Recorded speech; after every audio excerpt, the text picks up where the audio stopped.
গ্রামের দরিদ্র পরিবারে থাকত আকাশ, তার বাবা শরৎবাবু, মা সীমা আর ছোট বোন মিম।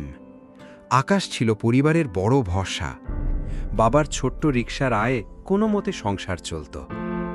আকাশের স্বপ্ন ছিল বড় চাকরি করে পরিবারকে সুখে রাখবে, আর মিমের স্বপ্ন ছিল গায়িকা হবে। একদিন হঠাৎ শরৎবাবু গুরুতর অসুস্থ হয়ে পড়লেন। ডাক্তার বলল, দ্রুত অপারেশন করতে হবে, না হলে রোগীকে বাঁচানো যাবে না। কিন্তু অপারেশনের জন্য দরকার অনেক টাকা।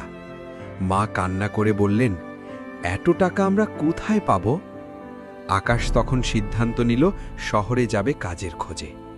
শহরে গিয়ে একটি কোম্পানিতে চাকরি পেল সে। দিন রাত পরিশ্রম করতে লাগলো।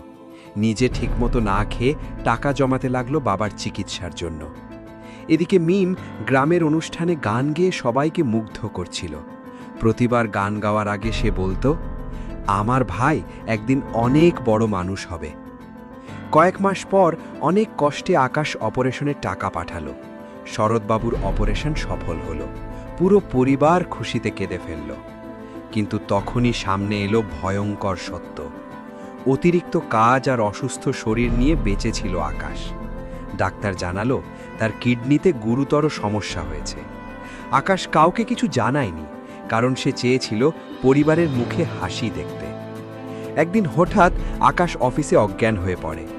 তার বন্ধু নীলা ফোন করে খবর দেয় পরিবারকে। সবাই শহরের হাসপাতালে ছুটে যায়। হাসপাতালের বেডে শুয়ে থাকা আকাশকে দেখে মিম কান্না করে বলে, ভাইয়া, তুমি আমাদের কিছু বলনি কেন? আকাশ দুর্বল হাসি দিয়ে বলল, তোদের সুখের জন্য একটু কষ্ট তো করতেই হয়।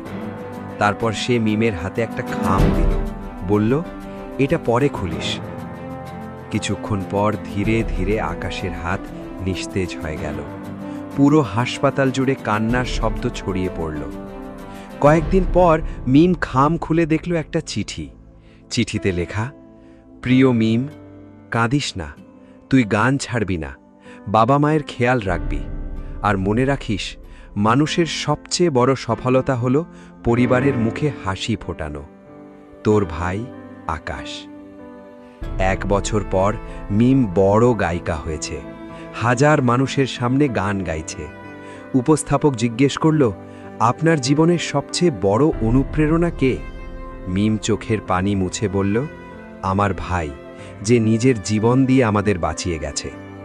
মঞ্চের বড় স্ক্রিনে তখন ভেসে উঠল আকাশে হাসি মাখা ছবি, আর পুরো হল রুম নিস্তব্ধ হয়ে গেল।